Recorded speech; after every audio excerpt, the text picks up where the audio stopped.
मैं पंकज कुमार लॉ दर्पण में आप सभी का स्वागत है। इस लेक्चर में हम चर्चा करेंगे विधि शास्त्र की कुछ प्रमुख परिभाषाओं के बारे में। चलिए शुरू करते हैं। विभिन्न देशों में विधि का विकास भिन्न भिन्न सामाजिक एवं राजनैतिक दशाओं में हुआ है। विभिन्न देशों में विधि शब्द के अर्थ में भी भिन्नता रही है। भाषा की भी समस्या रही है। एक भाषा के शब्दों का दूसरी भाषा में एकदम सटीक पर्यायवाची मिलना कठिन है। इन सभी कारणों से विधि शास्त्र की एक सर्वमान्य परिभाषा दे पाना संभव नहीं है। फिर भी कुछ विद्वानों द्वारा दी गई महत्वपूर्ण परिभाषाओं को हम पढ़ लेते हैं। अल्पियन ने विधि शास्त्र को परिभाषित करते हुए कहा कि विधि शास्त्र मानव तथा दैवीय चीज़ों का ज्ञान है। यह उचित तथा अनुचित का विज्ञान है। यानी कि jurisprudence is the knowledge of things divine and human. It is a science of just and unjust. यह अल्पियन द्वारा दी गई विधि शास्त्र की परिभाषा है।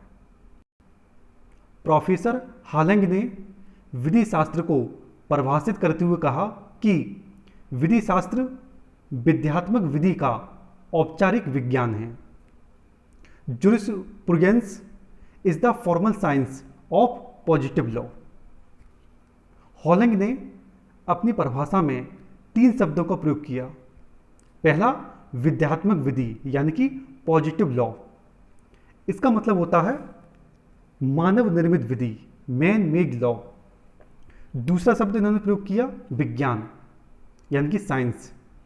विज्ञान का मतलब होता है किसी विषय का क्रमबद्ध अध्ययन करना। एक शब्द इन्होंने प्रयोग किया फॉर्मल यानी कि औपचारिक। औपचारिक का मतलब ये है कि विधि शास्त्र विधि के सामाजिक संदर्भों तथा इसकी अंतिम अवधारणाओं से संबंधित है। ठीक, तो प्रोफेसर हॉलंग ने क्या कहा? प्रोफेसर हॉलंग ने कहा कि विधि शास्त्र विध्यात्मक विधि का औपचारिक विज्ञान है।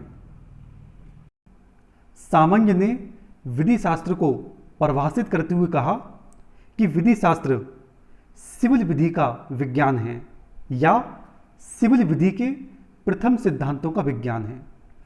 कहने का मतलब यह है कि सामान्य ने विधि शास्त्र की व्याख्या 2 अर्थों में की, एक व्यापक अर्थ में और एक संकीर्ण अर्थ में। व्यापक अर्थ में वो कहते हैं कि विधि शास्त्र सिविल विधि का विज्ञान है, और संकीर्ण अर्थ में कहते हैं कि विधि शास्त्र सिविल विधि के प्रथम सिद्धांतों का विज्ञान है।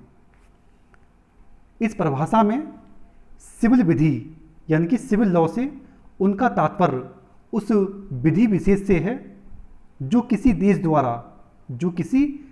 द्वारा अपने निवासियों के प्रति लागू की जाती है और जिसे उस देश के नागरिक, अधिवक्ता और न्यायालय मानने के लिए बाध्य होते हैं।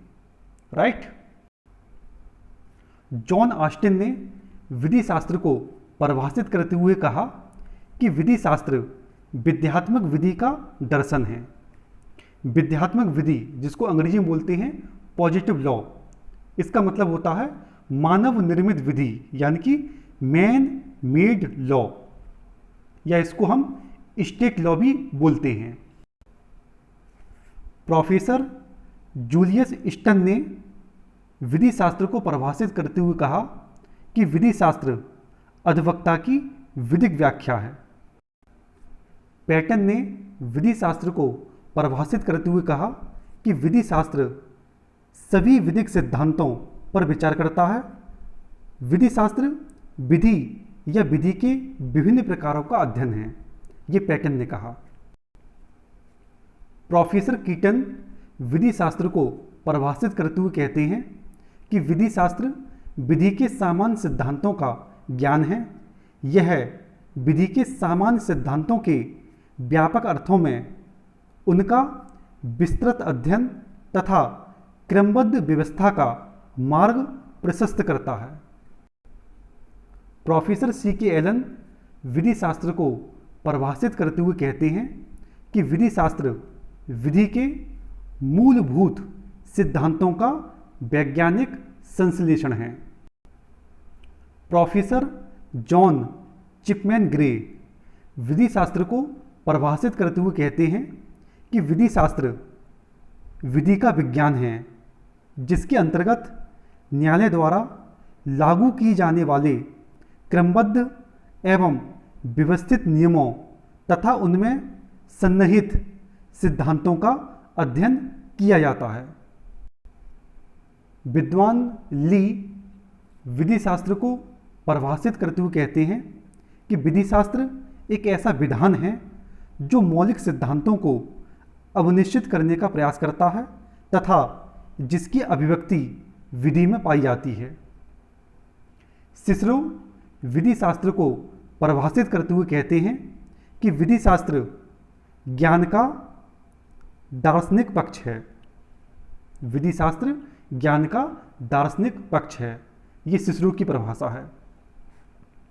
मोएले विधि शास्त्र को परिभाषित करते हुए कहते हैं कि विधि शास्त्र का अंतिम लक्ष्य सामान्यता वही है जो किसी अन्य विज्ञान का होता है। इसलिए विधि शास्त्र को विधि के सिद्धांतों का सूक्ष्म, गहन तथा क्रमबद्ध अध्ययन कहा जाता है। डाइस एवं हूज विधि शास्त्र को परिभाषित करते हुए कहते हैं कि विधि शास्त्र विधिक प्रशिक्षण एवं शिक्षा है।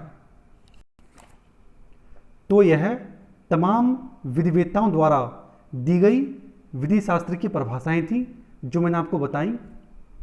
इस लेक्चर में इतना ही। बने रहिए हमारे साथ। मैं पंकज कुमार।